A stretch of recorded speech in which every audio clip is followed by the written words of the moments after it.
Coming to the Aukiki festival is reminiscent of Shakespeare's famous quip, "Life is but a stage."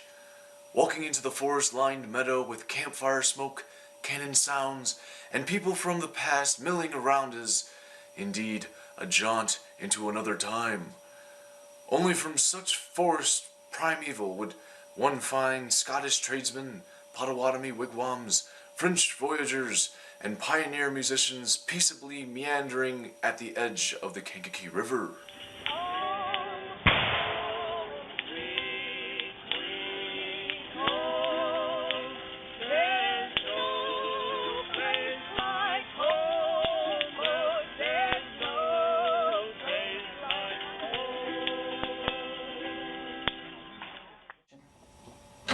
August 28th, 2010.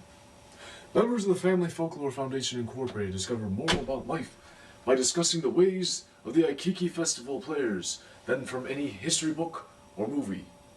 They discerned more facts about life in 2010 through artifacts, narratives, and historical reenactments than from Googling, watching cable television, or just texting their home dogs.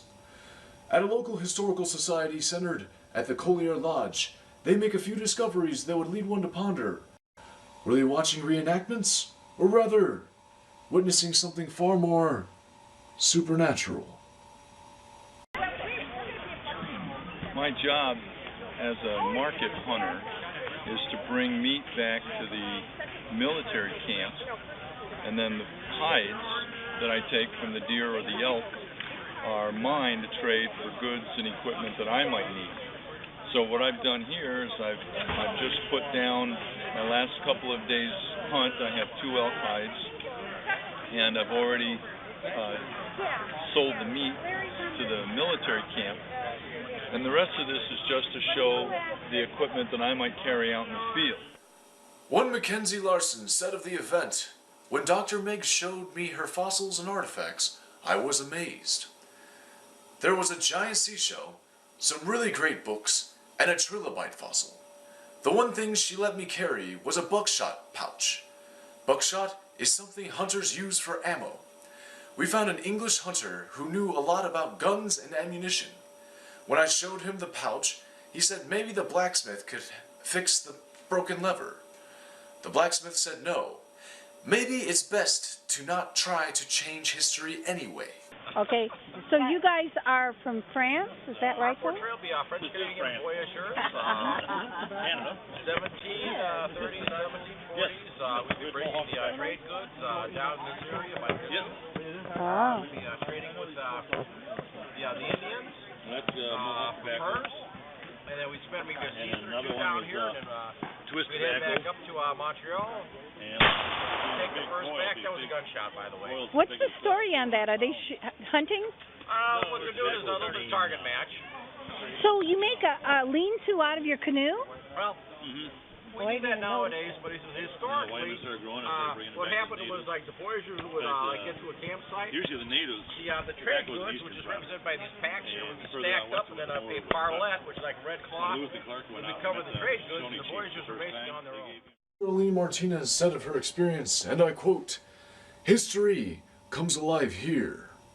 The life of a Potawatomi woman was a hard one to say the least. To make a shirt, for instance, it took a week. First, kill a deer, then skin it, tan the hide, etc. To make a shirt from cloth, weaving the cloth took 2 hours per inch. It is easy to see why the native women were so glad to see the French voyagers. They could trade dried meat for woven cloth. Their men traded for metal. When we arrived at the entrance to the Aukiki River Festival, the sound of tribal beats filled our ears. A lone native played his hand-carved drum he found in Taos, New Mexico. These were not the only musical tones of the day. We heard familiar tunes from a team singing folk songs while playing various instruments, such as a dulcimer, spoons, harpsichord, and guitar. The music was inviting and fun to sing along to. On our way out, there was a banjo-playing singer, and they were doing a ditty or two. The music put a smile on all of our faces. Thank you. The famous Carter family. Mother Maybelle Carter.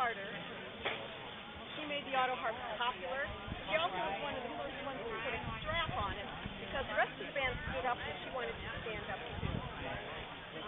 So June Carter Cash was a descendant of that family.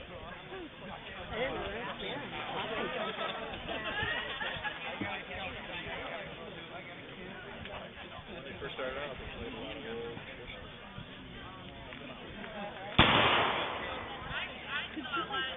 Before the Burning Ring of Fire, which is a love song. People still say, What's the love song?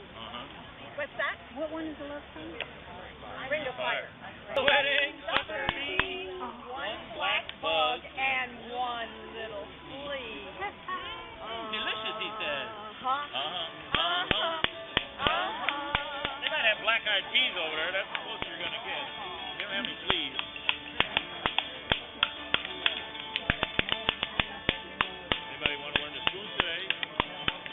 Meet your friends and relatives at your party. Become a spoon out. The Kankakee Valley is rich in history. It dates back to 8000 BC. We know this because of artifacts recovered here in recent years. Part of its history is the Collier Lodge itself. It was built to house the men of the Hunt Club. Important men from near and far would come here to hunt duck. Former presidents Grover Cleveland and Teddy Roosevelt are known to have hunted here. It was a prime location for the sport. Yeah, it's hard to do. Got about 5 or 6 people working on computers all the time. I think these boys have a question. Yeah, you guys got questions? Well, a lot of it today, I think, all from the stuff we found, most of it goes and gets, we identify it all and what's called cataloging it, and then it's at Notre Dame right now, where it's being I'm studied. trying to get both boys. And eventually we'd like to see the building They don't restored know. and have a museum, and have all the stuff be back here.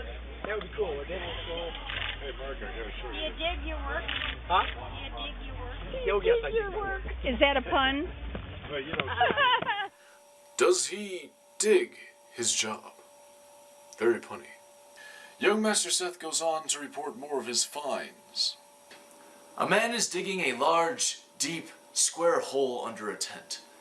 It looks really fun and fascinating, so I am watching him. His name is Mr. Mark Schur. He said he teaches anthropology at Notre Dame. He really loves history, just like I do.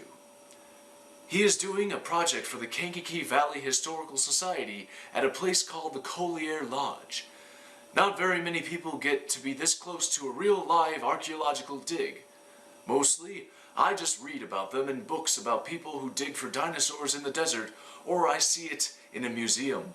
But now, I'm actually getting to see a part of it up close. Almost any time, Thank you for but asking. I'm sure that The name is Oreo. Father, I try to carve them like I think they're just rough carved, like He Father. loves kids. Yes, Oreo. But I'm sure that this is getting probably a little bit beyond what most do. Most Yeah, Oreo. simpler toys like the ones I used to. And toys like this were done. They did different things. I've made some that are sawing wood. Different things like that. Just kind of most, that was pretty common. And who exactly are these people who dare to look into the back pages of our local history? Hi, I'm Becky Forden, a member of the Family Folklore Foundation, and I'm here today to introduce Dr. Magda Makus, the founder of the Family Folklore Foundation, and Dr. John Wolf. Family Folklore